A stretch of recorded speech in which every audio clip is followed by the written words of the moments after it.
Muy buenos días, hermanos. Dios los bendiga. Dios les fortalezca siempre con su Espíritu Santo. Y vamos a meditar en la palabra de Dios en esta mañana.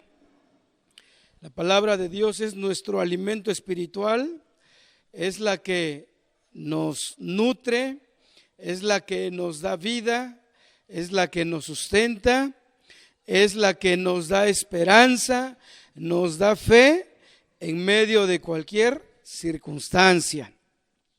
Pues vamos a empezar con el tema de hoy y pues vamos a continuar con el Tribunal de Cristo, tema con el cual empezamos hace 8 días, pero me desvié un poquito con tal de aclarar un poquito en qué consiste el juicio ante el gran trono blanco.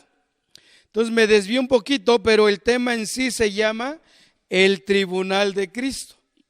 Sin embargo, hermanos, voy a tomar unos minutos ahorita, espero que no sean muchos, para aclarar algunos detalles que pienso quedó un poco pues al aire, quedó un poco confuso, porque así son estos temas, se requiere mucho tiempo, ver muchos versículos para ir clarificando cada una de las ideas.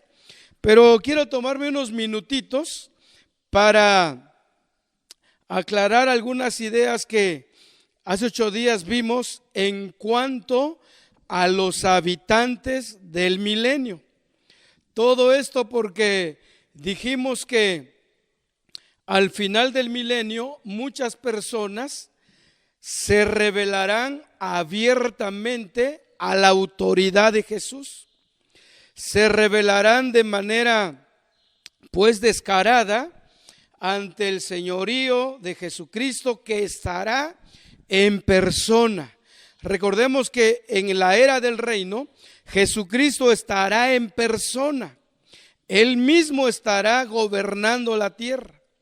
Pero aún así habrá muchas personas que no le van a creer, que le van a rechazar y se irán tras Satanás cuando éste sea suelto de su prisión al final de los 1000 años. Entonces solamente quiero clarificar este punto en cuanto a los vivientes del milenio. Y quiero decirles, hermanos, que en la era del reino, que durará 1000 años, vamos a decirlo así, entrarán 3 clases de personas. Número 1, el grupo número 1 que estará viviendo en la era del reino, lo conforman todos los cristianos que subieron en el arrebatamiento. Recordemos que en el arrebatamiento se levantarán primero aquellos que ya habían muerto, pero murieron creyendo en Cristo Jesús, es decir, fueron salvos. Entonces, según Tesalonicenses, dice que ellos primero se levantarán y luego los que estemos vivos en ese momento. Entonces, somos levantados por el Señor, nos encontramos con Él en el aire hasta las nubes y nos iremos al cielo por 7 años. Pero al final de los 7 años volveremos con el Señor. Regresaremos con Él ya con nuestros cuerpos glorificados. Y estos cuerpos glorificados no pueden ya más morir. Todo cuerpo que resucite en la primera resurrección no puede ya más morir. La muerte ya no tiene potestad sobre ellos. Y así será con la iglesia que regresará con Jesús al final de los 7 años. Bajaremos nuevamente a la tierra, a esta tierra, y estaremos listos para entrar a la era del reino. Estar listos para entrar a reinar con Cristo, como dice Apocalipsis, por 1000 años.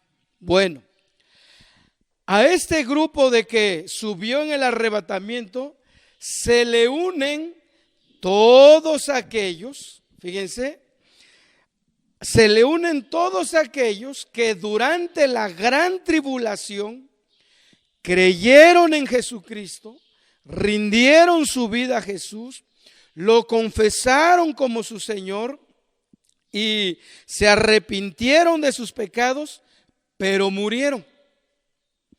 O sea, fueron salvos, pero murieron, físicamente murieron.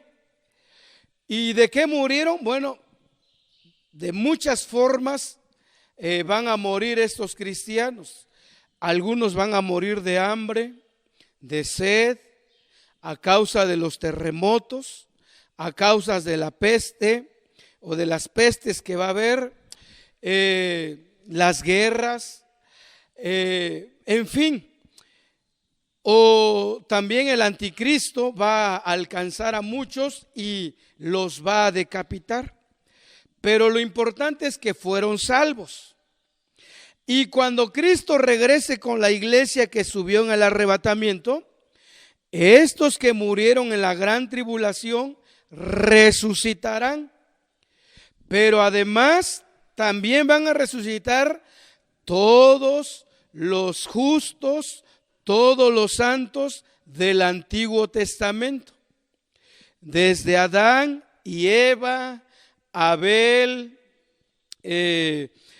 todos los patriarcas como Abraham, Isaac, Jacob, José, Josué, en fin, todos los hombres justos del Antiguo Testamento. Y estos pues también se van a levantar o van a resucitar al final de la gran tribulación y se van a levantar con un cuerpo glorificado también, con un cuerpo glorificado, porque resucitan. Y al resucitar, pues la muerte ya no tiene potestad sobre ellos. Entonces, estos dos grupos, si los juntamos, pues son personas que ahora tienen un cuerpo glorificado, que ya nunca más pueden morir. Y estos pues entraremos al milenio. Entraremos para reinar con Cristo 1000 años. Pero ojo aquí, entraremos con un cuerpo glorificado. Ahora, de acuerdo a la Biblia, los que tengamos un cuerpo glorificado, pues ya no tendremos la opción o la capacidad de procrear hijos en el reino milenial. Al menos así lo entiendo yo de acuerdo a la Escritura. Hay uno que otro estudioso de la Biblia, ellos opinan de que todos los que entren al milenio con un cuerpo glorificado, sí podrán tener hijos, sí podrán unirse otra vez en matrimonio. Pero el libro de Lucas, capítulo 20, del verso 34 al 36, Jesús dijo que todos los que resuciten serán iguales a los ángeles. Y estos ya no se pueden casar, ya no se pueden dar en casamiento. Entonces, por este texto, yo creo que los que tengamos un cuerpo glorificado, ya no tendremos opción de unirnos en matrimonio en la era del reino, y creo yo que tampoco, pues ya no vamos a poder procrear hijos. La verdad es que, pues, estos pasajes son escasos, no hay mucha luz en cuanto a este tema, pero yo sugiero y les animo que ya cuando estemos en la era milenial, pues ahí nos daremos cuenta cómo serán las cosas. Pero al menos por lo que dijo Jesús en Lucas 20, los hijos de la resurrección ni se casan ni se dan en casamiento, y mucho menos pues podremos procrear. Bien. Isaías 65:23. Isaías 65:23. Y las escrituras de esta mañana las vamos a leer, o las voy a leer en la Biblia de las Américas. Y la Biblia de las Américas dice así: no trabajarán en vano, ni darán a luz para desgracia, porque son la simiente de los hijos del Señor, ellos y sus vástagos con ellos. Bueno, aquí Isaías, que también se le conoce como, a este libro de Isaías se le conoce como el Apocalipsis pequeño. Y aquí Isaías está hablando del milenio, de la era del reino. Y ahí está diciendo de que la gente ya no dará a luz para desgracia, porque son la simiente de los hijos del Señor, y ellos y sus vástagos, es decir, sus hijos, son benditos del Señor. Pero ¿aplicará esta escritura para los que entren con un cuerpo glorificado? Yo mejor opino que ya cuando estemos en la era del reino, pues ya sabremos en qué consistirá realmente nuestra vida ahí en cuanto a este punto. ¿Está bien? Bueno, ese es un grupo de personas que va a entrar en el milenio. Personas con cuerpos glorificados y que según Lucas 20:34 al 36 ya no se darán en casamiento. Bien. Otro segundo grupo que va a entrar al reino milenial, ¿verdad? Lo quiero explicar con más calma hoy. Son los israelitas. Son el pueblo de Dios. Son los descendientes de Abraham. Entonces la Biblia dice que un remanente. Ahora, un remanente, hermanos, es un grupo selecto. Es un grupo no muy grande. Es un grupo escogido. Entonces la Biblia dice que un remanente, Dios los va a salvar. Dios los va a proteger de la mano de la bestia o del anticristo. Eso dice Apocalipsis 12:6 y 12:14, que el Señor los transportará hasta un desierto. Y de acuerdo al libro de Isaías, allá hay dos ciudades de la tierra de Edom que se llaman Bosra y se me va el otro nombre ahorita, luego se los digo, pero allá hay dos ciudades de Edom donde se cree que Israel va a ser escondido. Entonces, ese remanente estará ahí pues mientras pase la gran tribulación, mientras pase la persecución del anticristo sobre ellos. Entonces, este grupo de israelitas, este remanente, de igual manera entrará al milenio, pero ellos sí van a entrar con sus mismos cuerpos, como los que tenemos nosotros. Un cuerpo sentenciado a la muerte, a la enfermedad, a la corruptibilidad, es decir, un cuerpo que se va desgastando. Entonces, este remanente entrará al milenio directamente con un cuerpo no glorificado.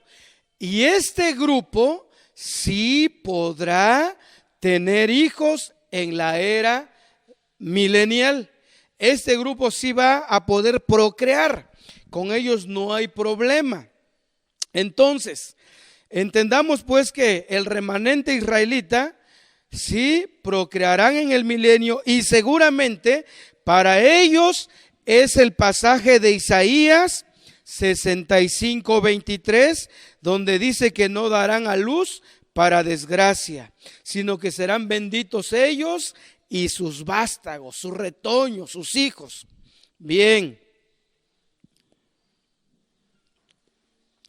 Otro tercer grupo, hermanos, que va a entrar al milenio con sus mismos cuerpos, ¿verdad? Como los que tenemos ahora mismo nosotros, son personas de todas las nacionalidades. Ahí entran mexicanos, brasileños, venezolanos, argentinos, alemanes, ingleses, americanos, personas de Polonia, personas de todos los países del mundo. Ahora, ¿por qué van a entrar con sus mismos cuerpos? ¿Qué va a pasar acá? Resulta, hermanos, que, como vimos la clase pasada, una tercera parte de la población mundial será salva. No solamente será salva de su alma, no solamente será salva de ir a la condenación eterna, sino que físicamente también se van a salvar durante la gran tribulación. Ojo acá, porque dije hace un ratito de que muchas personas creerán en el Señor, se entregarán a Jesucristo en la gran tribulación, pero van a morir. Estos mueren y resucitan al final de la tribulación. Pero otro grupo de igual manera invocará al Señor, clamará al Señor, lo confesará como su Salvador, se arrepentirán, pero van a tener un genuino arrepentimiento de a de veras, y entonces el Señor los va a salvar. Pero además, la gran tribulación no podrá darles muerte. Ni morirán de hambre, ni de sed, ni por las guerras, ni por los terremotos, ni por el anticristo, nada de eso. De una manera milagrosa, sobrenatural, una tercera parte de las gentes de todo el mundo se salvarán, y entonces ellos también entrarán con sus mismos cuerpos en el milenio, y ellos también van a poder procrear, van a poder tener hijos. Ellos sí se van a poder casar o bien mantener sus matrimonios en el caso de los que se mantengan juntos y se salven durante la gran tribulación. Entonces, estos son los tres grupos que entrarán al milenio. Un grupo con cuerpos glorificados, que según lo que yo leo en la Biblia, estos ya no podrán tener hijos, ya no se darán en casamiento. El otro grupo que entrará son los israelitas, el pueblo de Dios. Estos sí podrán tener hijos. Otro grupo que entrará son personas de todo el mundo, que milagrosamente no murieron durante la gran tribulación, y ellos también sí podrán tener hijos, sí podrán darse en casamiento. Bueno, ahora, el problema está aquí, o lo que yo quiero aclararles, hermanos, es que los niños que nazcan en la era del reino, los niños que nazcan en el milenio, ellos van a nacer con una naturaleza pecaminosa, porque nacieron de padres con una naturaleza pecaminosa. Aunque ya son salvos, porque se arrepintieron, se entregaron al Señor, pero sus hijos nacerán o heredarán el pecado original, ¿verdad? Y por consecuencia también heredarán la muerte, porque la paga del pecado es la muerte. Entonces, el problema está con los niños que nazcan en la era del reino, porque estos niños, muchos sí, cuando ya tengan una edad suficiente, cuando ya tengan una edad para decidir, muchos voluntariamente confesarán a Jesucristo como su Señor, pero muchos no. Muchos no, muchos decidirán cerrar su corazón, muchos decidirán rechazar a Jesús, muchos decidirán darle la espalda al Señor, y entonces eso se llama pecado, y como consecuencia pues viene la muerte. Recordemos que la paga del pecado es muerte. Entonces, todos los niños que nazcan en la era milenial, y deciden voluntariamente rechazar a Jesús y vivir con una rebeldía y con una soberbia, morirán. Solo que la Biblia dice que no morirán muy jóvenes. En la era del milenio, hermanos, la muerte será más lenta. Todo pecador morirá no menos de 100 años. O sea que no va a haber muerte de niños, no va a haber muerte de adolescentes, no va a haber muerte de jóvenes como los que conocemos ahora, de 18, 20, 25 años. Todo pecador en la era del reino morirá mínimo a los 100 años, a los 150, a los 200, ¿verdad?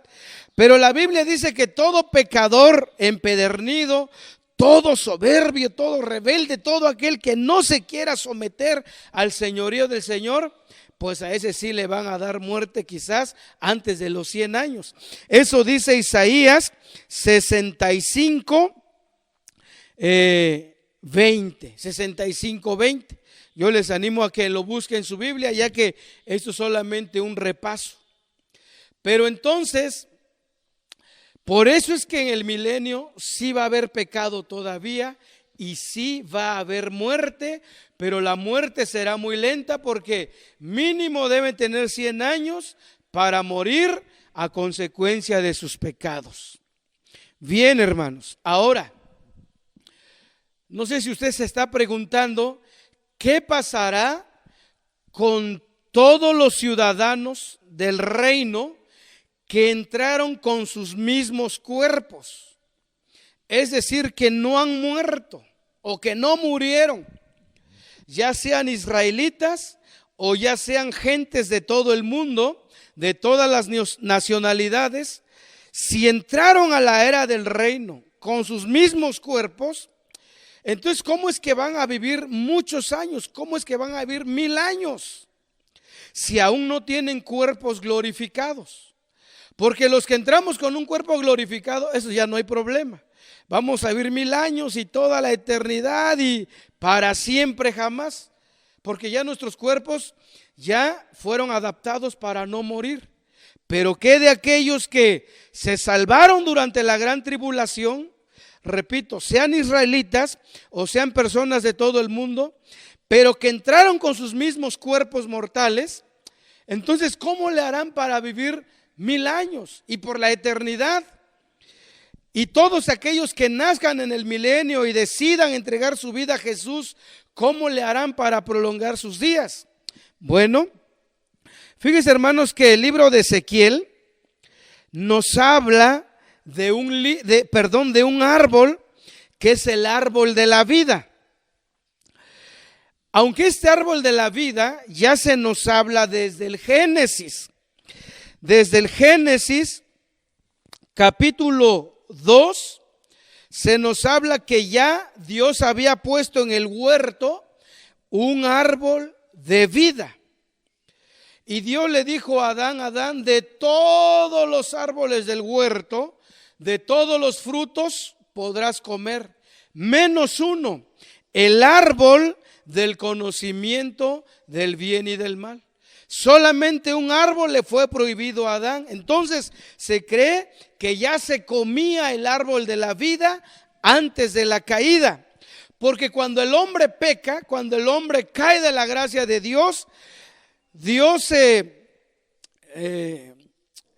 se anticipa y dice, bueno, ahora vamos a quitar al hombre del huerto, no sea que extienda su mano al árbol de la vida y lo coma y viva para siempre. Y eso sería algo desastroso, hermanos. Imagínense a Caín, un asesino, viviendo hasta el día de hoy, aunque pecador, pero por el hecho de comer del árbol de la vida, seguiría viviendo. Imagínense un Hitler viviendo hasta el día de hoy, por causa del árbol de la vida. Por eso el Señor expulsó al hombre del huerto y con el tiempo ese árbol desapareció. Pero miren aquí en Ezequiel 47, 12. Aquí Ezequiel tiene una visión del milenio, de la era del reino, del templo, del servicio de los sacerdotes. Ezequiel tiene una visión, Dios le revela el futuro tocante al milenio. Y en el en el capítulo 47, verso 12, dice así: junto al río, en su orilla, a uno y otro lado, crecerán toda clase de árboles que den fruto para comer. Sus hojas no se marchitarán, ni faltará su fruto. Cada mes darán su fruto, porque sus aguas fluyen del santuario. Su fruto será para comer y sus hojas para sanar. Fíjense qué interesante que Ezequiel nos dice que del templo del Señor sale un río, y a la orilla de ese río, a uno y otro lado, dice que hay toda clase de árboles que dan fruto, frutos para comer, y sus hojas son para la sanidad. Entonces yo entiendo acá que ese árbol de la vida que estará en el milenio será para que lo coman todos aquellos que no tienen un cuerpo glorificado. Todos aquellos que nazcan en el milenio con un cuerpo no glorificado, con un cuerpo no incorruptible, sino con un cuerpo corruptible, ellos podrán extender su mano al árbol de la vida, comer de su fruto, y pues la longevidad se va a detener. Y si pudiera venir alguna enfermedad, sus hojas servirán para su sanidad. Para los que entremos ya con un cuerpo glorificado, no precisaremos comer del árbol de la vida durante el milenio. Solamente aquellos que entren con sus mismos cuerpos y puedan terminar el periodo milenial y luego pasarse a la eternidad y seguir viviendo, para ellos es el árbol de la vida. ¿Por qué digo esto, hermanos? Porque en Apocalipsis 22, ya con el cielo nuevo, la tierra nueva, ya cuando esta tierra haya desaparecido, los mares, los océanos, este cielo que vemos ya hayan desaparecido, ahora ya hay un cielo nuevo, una tierra nueva, ahora ya estamos en la eternidad, y nuevamente se menciona el árbol de la vida. Lo voy a leer en Apocalipsis 22. Recuerde que estoy leyendo la Biblia de las Américas, por eso es que hay una pequeña variación en cada verso.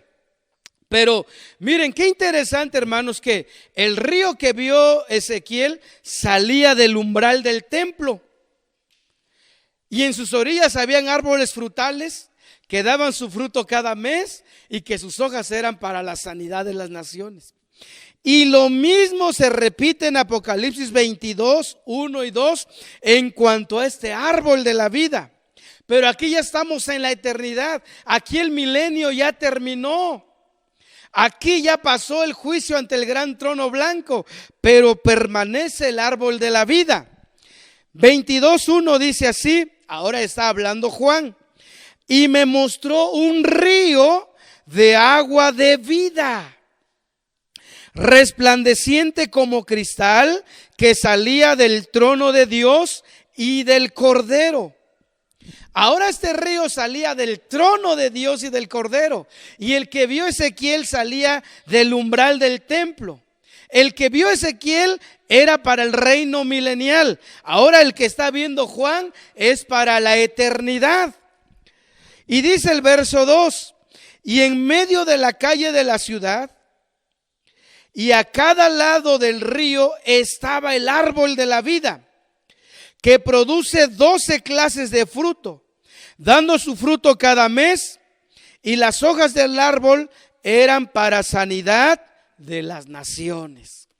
Entonces, este árbol de la vida será para todos aquellos que creyeron en Cristo Jesús, pero que no tuvieron oportunidad para una resurrección y que entraron con sus mismos cuerpos, pero para que vivan para siempre tendrán que echar mano del árbol de la vida. Bien, hermanos, esto es lo que yo les quería explicar en esta mañana o aclarar un poquito. Ya cuando sigamos avanzando en estos temas escatológicos, pues ya volveremos a verlos con más calma, estos puntos y muchos más, principalmente correspondientes a la era del reino. Bien, vamos a regresar a nuestro tema del tribunal de Cristo. El tribunal de Cristo, y quiero que vayamos a Primera de Corintios capítulo 3. Primera de Corintios capítulo 3. Ahí nos vamos a detener, por favor. Primera de Corintios 3. Y vamos a continuar a ver hasta dónde nos da el tiempo. Fíjense, hermanos, que a la luz del Nuevo Testamento, ¿sí?, de acuerdo a lo que leemos en el Nuevo Testamento, Dios ofrece salvación a los perdidos, tal como nos los ofreció y nos los regaló a nosotros. Pero también recompensas por el servicio fiel ahora de los que son salvos. Vuelvo a repetir, Dios ofrece salvación a los pecadores, a los perdidos, pero recompensas por el servicio fiel de estos que ya han sido salvos. Bien, fíjense, hermanos, que cuando se habla de la salvación del hombre, la salvación del alma, siempre se le relaciona como un don, como una dádiva, como un regalo. Así se le califica a la salvación, como un regalo. Por ejemplo, en Juan 4:10, Jesús, hablando con la mujer samaritana, le dice: si tú conocieses el don de Dios, ¿verdad? Si tú conocieses el don de Dios. Luego en Romanos 6:23, un pasaje muy conocido, dice: porque la paga del pecado es muerte, pero la dádiva de Dios es vida eterna en Cristo Jesús, Señor nuestro. Dádiva. La salvación es una dádiva. Efesios 2:8 dice: porque por gracia habéis sido salvados por medio de la fe, y esto no de vosotros, sino que es don de Dios. La salvación es un don de Dios. Bien, ahora, otra cosa. Las recompensas, hermanos, se obtienen por medio de obras. Las recompensas se obtienen por medio de obras. Y la salvación se regala. Son los textos que leí ahorita. La salvación es una dádiva, un don, un regalo. Bien, pero las recompensas, tiene que haber trabajo, tiene que haber esfuerzo, ¿verdad? Entonces Dios promete recompensar a todos aquellos que hicieron buenas obras para la gloria de Él. Decíamos que aún un vaso con agua fría no quedará sin recompensa. Entonces, como dijo Pablo en Gálatas, no nos cansemos de hacer el bien, porque a su tiempo segaremos. En Lucas 19:17 ya habla de una gran recompensa. Miren lo que dice. Lucas 19:17. Y él le dijo: bien hecho, buen siervo, puesto que has sido fiel en lo muy poco, ten autoridad sobre 10 naciones. Autoridad para gobernar 10 naciones. Entonces, ¿a quiénes les tocará ese tipo de recompensas? No lo sé. Quizás puede ser tú, por tu labor, por tu gran obra para Dios. Y un día Dios te va a decir, bien hecho, mi siervo, vas a gobernar sobre 10 ciudades, sobre 5 ciudades. Entonces va a haber recompensas extraordinarias, hermanos. Pablo dijo en 2 de Timoteo 4:8, en el futuro me está reservada la corona de justicia, que el Señor, el juez justo, me entregará en aquel día, y no solo a mí, sino también a todos los que aman su venida. Pablo dijo, en el futuro tendré mi recompensa. Entonces, tenemos que tener presente, hermanos, saber diferenciar que la salvación es una posesión presente. La salvación es aquí y ahora. Como por ejemplo, en Juan 3:36 dice, el que cree en el Hijo tiene vida eterna. Si tú crees en Jesús en este momento, ya tienes vida eterna. Si tú lo confiesas como tu Salvador y crees que Dios le levantó de los muertos, eres salvo. La salvación es en el presente, es aquí y ahora. Por ejemplo, Juan 6:47. En verdad os digo, el que cree tiene vida eterna. La salvación es aquí, es ahora, es en el tiempo presente. Mientras que las recompensas serán en el tiempo futuro. Cuando la iglesia se presente ante el bema o el tribunal de Cristo. Por eso, mientras estemos aquí, trabajemos por el Maestro desde el alba al vislumbrar. Siempre hablemos de su amor y fiel bondad, dice una parte de un himno. Bien, vamos a continuar, hermanos. Ahora sí, vamos a leer 1 de Corintios capítulo 3, verso 10. 1 de Corintios 3:10.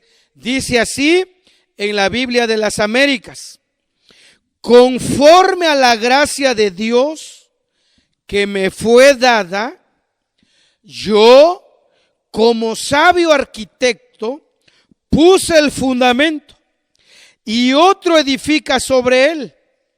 Pero cada uno tenga cuidado cómo edifica encima, pues nadie puede poner otro fundamento que el que ya está puesto, el cual es Jesucristo. Bien, aquí Pablo está diciendo, conforme a la gracia de Dios que me ha sido dada. Y es que a Pablo se le dio una gracia extraordinaria, un ministerio extraordinario, un ministerio sin igual, un don, un llamado tan poderoso, la del apóstol Pablo. Por eso dice, conforme a la gracia de Dios que me ha sido dada. Dice, yo como sabio arquitecto. La versión 60, la Reina Valera dice, yo como perito arquitecto. ¿Qué significa un perito? Un perito es un conocedor de la materia. Un perito es aquel que domina su trabajo. Un perito es aquel que conoce suficiente sobre el área en que se mueve. Ahora, ¿cuál era el área en donde el apóstol se movía? Pues en la evangelización. Pablo era un apóstol de Jesucristo. Por ejemplo, miren cómo dice en Gálatas 1:1. Pablo, apóstol. Apóstol significa enviado. Entonces dice pues, Pablo, apóstol, no de parte de hombres, ni mediante hombre alguno, sino por medio de Jesucristo y de Dios el Padre, que le resucitó de entre los muertos. Pablo apóstol, pero no de hombres, ni por hombres, sino directamente de Dios el Padre. Luego en el 1:11 de Gálatas dice: pues quiero que sepan, hermanos, que el evangelio que fue anunciado por mí no es según hombre. El evangelio que Pablo anunciaba no lo recibió de ningún hombre, no era de acuerdo a los hombres. 1:12 de Gálatas: pues ni lo recibí de hombre, ni me fue enseñado, sino que lo recibí por medio de una revelación de Jesucristo.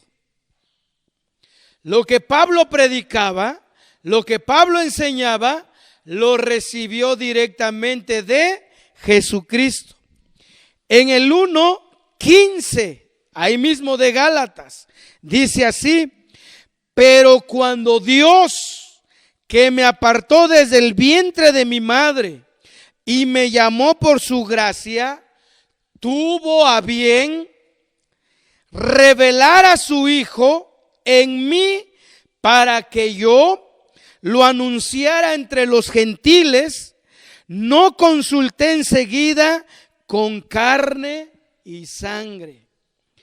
Todos estos versículos, hermanos, nos muestran que Pablo efectivamente era un perito, era un experto en la materia del evangelio. Pablo era la voz autorizada para poner el fundamento. Pablo era el arquitecto autorizado para poner el evangelio de Jesucristo en la vida de todo ser humano. Recordemos, hermanos, que el apóstol Pablo fue el apóstol a los gentiles, principalmente.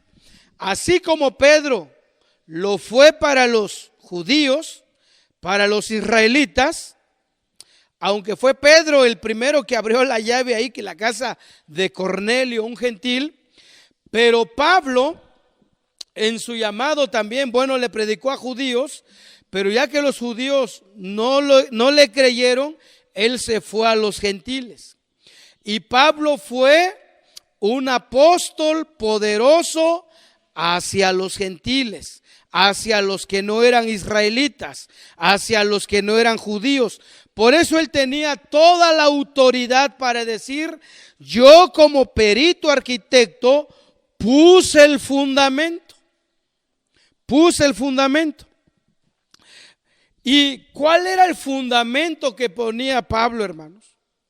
Miren, Pablo no predicaba cualquier cosa. Pablo no predicaba lo que se le viniera en ese momento a la mente o lo que pudiera inventar. No, para nada. Pablo siempre tuvo en claro que su trabajo principal era poner el fundamento. Al anunciar el evangelio del reino de Dios, él ponía un fundamento.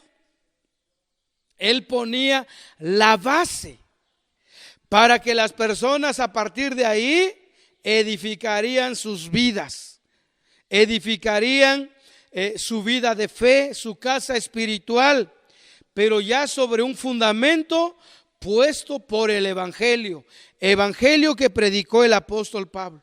Entonces, él no andaba pegándole al aire, predicando cualquier cosa que se le viniera a la mente, para nada. Él fue muy claro en su objetivo. Y podemos aprender del apóstol Pablo esto, hermanos, que nosotros tenemos que predicar la palabra de Dios. Que todos nuestros mensajes estén basados en la palabra de Dios.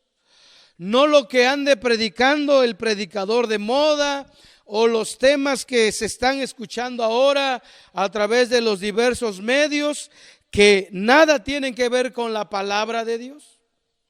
Hay predicadores que solamente, si acaso usan un solo texto para desplantar su tema y a partir de ahí hablan cualquier cosa, ¿verdad? En los púlpitos.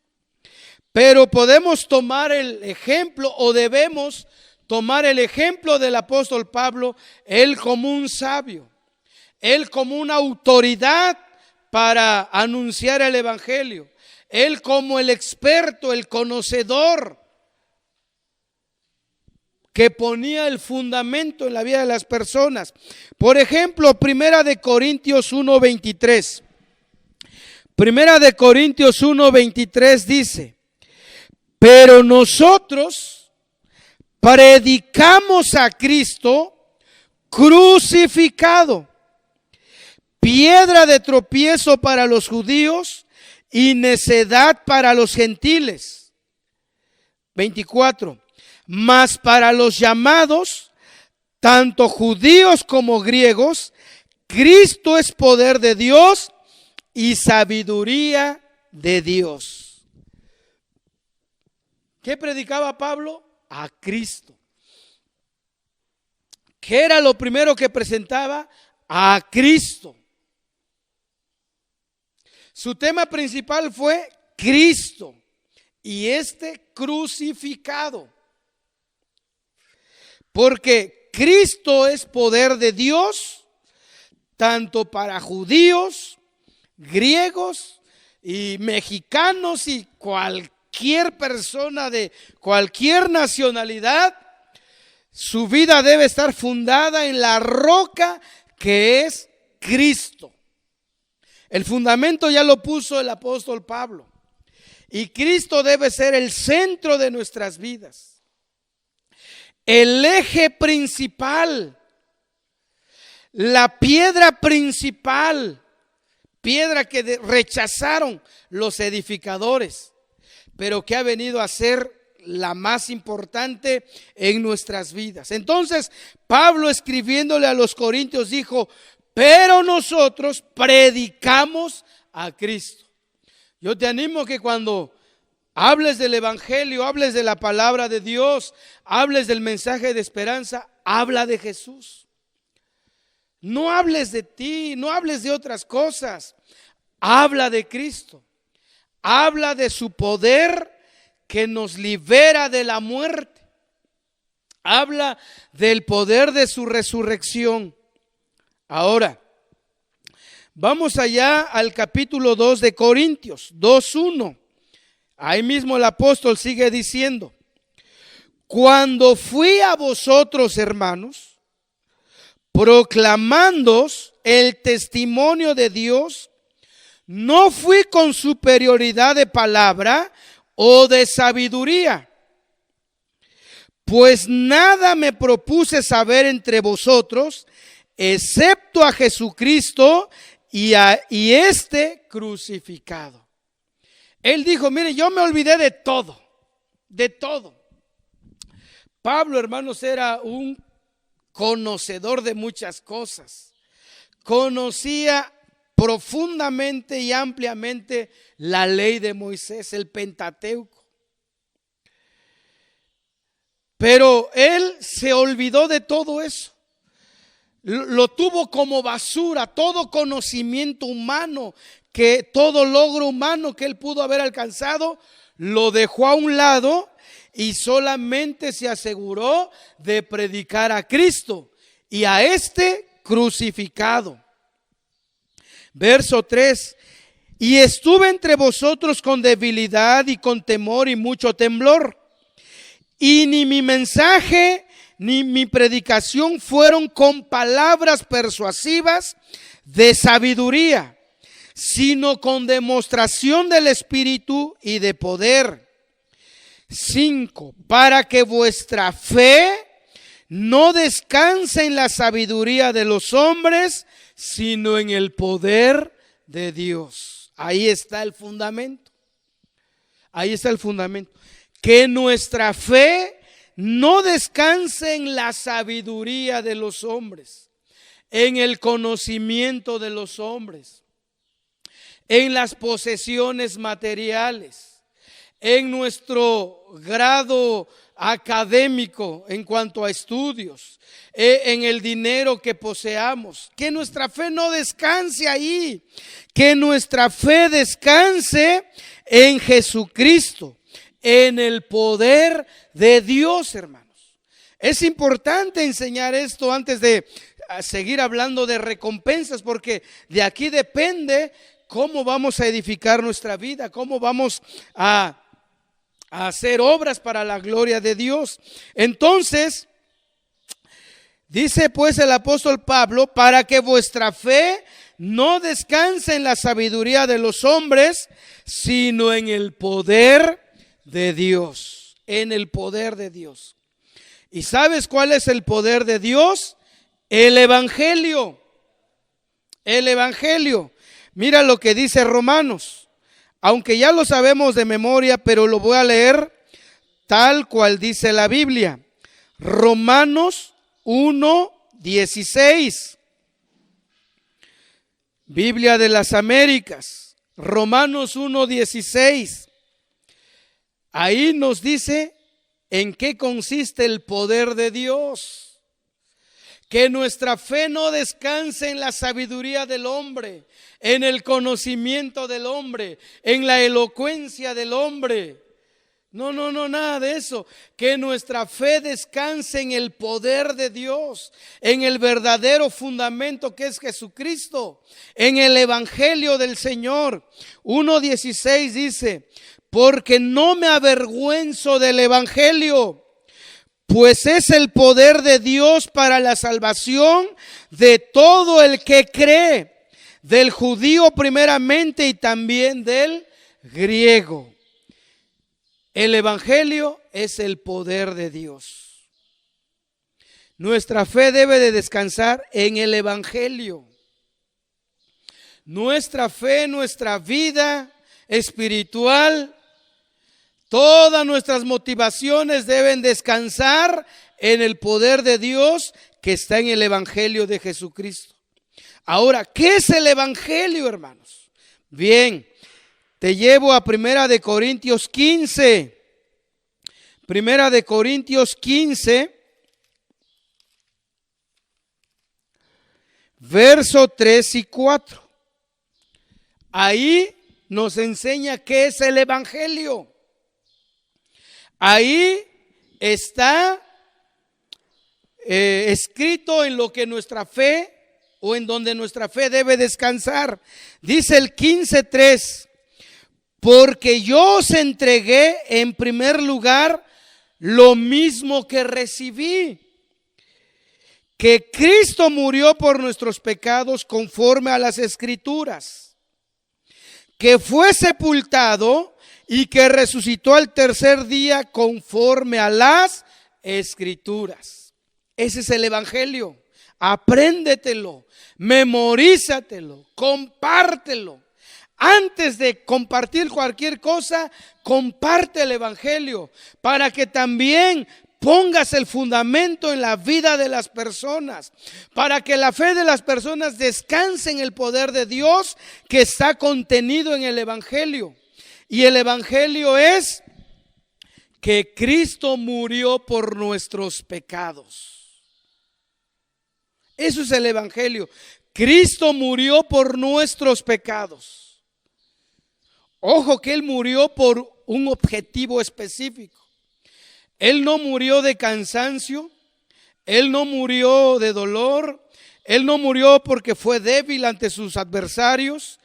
No, Él murió por nuestros pecados. Él entregó su vida, dio su vida voluntariamente. Murió por nuestros pecados, así ya lo anunciaban las Escrituras. Desde el Génesis, el Éxodo, todos los profetas, los salmos, ya anunciaban que Cristo iba a morir por los pecados del mundo. ¿Qué más dice el Evangelio? Que fue sepultado. Su cuerpo fue sepultado. Su cuerpo no se lo robaron los sumos sacerdotes, no se lo robaron los ladrones. Su cuerpo fue sepultado en esa tumba prestada. Pero resucitó al tercer día, porque así lo anunciaban las Escrituras. La resurrección de Jesucristo demuestra que Él es el auténtico y verdadero Hijo de Dios. La resurrección de Jesucristo es la señal única que nos dice que Jesucristo es el auténtico Hijo de Dios, y ahí es donde debe descansar nuestra fe. Por eso Pablo dijo: yo como perito arquitecto puse el fundamento. Y en todo lugar donde Pablo iba, hermanos, predicaba a Cristo y al Cristo crucificado. Donde quiera que iba, en sus 3 viajes misioneros, y aún estando en la cárcel, ya en los últimos días de su vida, predicó a Cristo. No se desvió del mensaje, no se desvió de su llamado, no se desvió del objetivo que Dios le había encomendado. Él predicó el evangelio, que Cristo murió por nuestros pecados conforme a las Escrituras, y que fue sepultado y resucitó al tercer día conforme a las Escrituras. ¿Quién más como el apóstol Pablo, pues, que recibió directamente la revelación de Jesucristo? Recordemos que él no estuvo con Jesús aquí en la tierra. Él no caminó con Jesús aquí en la tierra. Al contrario, después de que Cristo fue al cielo, Él persiguió a sus discípulos. Pero después tuvo un encuentro con Jesucristo, el autor de la salvación, el fundamento de nuestra vida. Camino a Damasco, ya casi para llegar y entrar a la ciudad de Damasco, el Señor lo encuentra y le dice: Saulo, Saulo, ¿por qué me persigues? Él le dijo: ¿quién eres, Señor? Y Jesús le dijo: yo soy Jesús de Nazaret, a quien tú persigues. Dura cosa te es dar coces contra el aguijón. Él dijo: ¿qué quieres que haga, Señor? Levántate, porque tú me serás instrumento a los gentiles. Ahí empezó el llamado de Saulo de Tarso. Queda ciego después de ese encuentro, pero un discípulo llamado Ananías le impone las manos, recibe la vista y recibe la llenura del Espíritu Santo y empieza a predicar a Jesucristo. Él no predicaba lo que era antes, él predica a Jesucristo. Empieza a poner el fundamento primeramente a los judíos que estaban ahí cerca, que vivían en Damasco, en las sinagogas de Damasco. Pero la Biblia dice que después se va para Arabia 3 años. Se va para Arabia. Posiblemente en esa estancia, en ese tiempo, mientras él buscaba a Dios, ahora con una nueva perspectiva de Jesucristo. Ahora ya no como perseguidor, sino como un humilde discípulo. Seguramente cuando él estuvo en Arabia, recibe toda la revelación. Porque todo lo que él escribe dice: porque yo recibí del Señor. Por ejemplo, cuando habla de la Santa Cena, le dice a los corintios: porque yo recibí del Señor lo que les he enseñado. La noche que el Señor fue entregado, tomó pan y, habiendo dado gracias, lo partió y lo dio a sus discípulos. Después también tomó la copa, ¿verdad?, del nuevo pacto, y lo dio a ellos. ¿Cómo lo vio Saulo si él no estuvo en aquella cena con los discípulos en el aposento alto? Lo recibió de Jesucristo. Lo recibió directamente. Después de que estuvo 3 años en Arabia, regresa a Damasco. Intentan matarlo y huye para Jerusalén. Y solamente está 15 días en Jerusalén y solamente tiene encuentro con el apóstol Pedro. Pero aunque estuvo en Jerusalén con los apóstoles, él no recibió la enseñanza, la doctrina, la revelación de parte de ellos. Él la recibió directamente de Jesucristo. Por eso él con toda autoridad dice: yo como perito arquitecto puse el fundamento, pero ahora cada uno, fíjese, tenga cuidado cómo está edificando su vida espiritual. Porque ahora que eres salvo, dice, tienes que hacer buenas obras, no para salvación, sino para la gloria de Dios. Miren lo que dice Efesios 2:10. Efesios 2:10 dice así: porque somos hechura suya, creados en Cristo Jesús para hacer buenas obras, las cuales Dios preparó de antemano para que anduviésemos en ellas. Fuimos creados o somos hechura del Señor, hechos en Cristo Jesús, el fundamento. ¿Es Cristo el fundamento de tu vida? ¿Tu vida está siendo construida en la roca? ¿Con qué materiales estás construyendo tu vida espiritual? ¿Lo estás construyendo con oro, plata y piedras preciosas? Que significan obras de fe, obras conforme a la guianza del Espíritu Santo, obras con todo tu amor para el Señor. ¿O estamos haciendo obras de hojarasca, de madera, de heno? Obras de mala gana, obras con murmuraciones, obras sin fe, obras con quejas, obras pues en la carne que no le dan la gloria a Dios. Entonces ya está el fundamento en nosotros. El fundamento es Cristo. Ahora nuestra vida cristiana tiene que ser edificada sobre ese fundamento, ya que es un fundamento sólido, un fundamento inconmovible, un fundamento fuerte que es Jesucristo. Edifiquemos nuestra vida, hermanos, con buenos materiales, porque un día tendremos la recompensa. Hay recompensas en el futuro. Como dije, la salvación es aquí y ahora. Usted ya es salvo, es salva. Pero ahora estamos haciendo obras para la gloria de Dios. Obras para extender el reino de Dios. Obras para ayudar al prójimo. Obras para ser las manos de Dios aquí en el mundo. Ser los pies del Señor, los ojos del Señor, la boca del Señor aquí en la tierra. Y Él desea que todo lo que hagamos sea de corazón. Que de verdad sea con todo nuestro corazón, con toda nuestra mente y con toda nuestra alma. Hermanos, hasta aquí el mensaje de hoy. Espero que seamos edificados.